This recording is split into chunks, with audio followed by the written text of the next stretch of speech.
দেখি আমি তরকারিটা দিয়ে দিই। হ্যাঁ প্রিয় বন্ধুরা, আবুল আবুল বাসার ভাইয়ের অর্থায়নে আজকে যারা এতিম বাচ্চা তাদের জন্য একটু খাবারের আয়োজন আমরা করতে পারতেছি। আরও আসবে, ওই বৃষ্টির জন্য ওরা এখনো আসতে পারে নাই।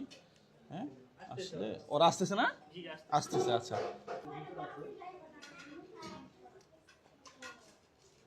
বাচ্চারা একটু আলু পছন্দ করে, ভেতরে একটু আলু দিয়ে দিছি। হ্যাঁ লাগলে অবশ্যই বলবা, ঠিক আছে। আমার যে ভাই, এটা হুজুর কই, হুজুর আছে?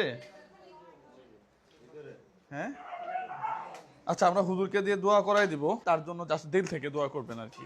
হ্যাঁ ইনশাল্লাহ ঠিক আছে। প্রিয় বন্ধুরা, আবুল বাসার ভাইয়ের অর্থায়নে আমরা এতিম বাচ্চা যারা আছে এতিমখানায় থাকে তাদের জন্য একটা খাবারের আয়োজন করতে পারছি। এই জন্য ভাইকে অসংখ্য অসংখ্য ধন্যবাদ। প্রিয় বন্ধুরা, মানুষকে খাওয়ানোর চেয়ে শ্রেষ্ঠ আর কোনো আবাদত হইতে পারে না। আমরা 2 শিফটে ভাগ করে নিচ্ছি, যেহেতু আজকে বাহিরে বৃষ্টি।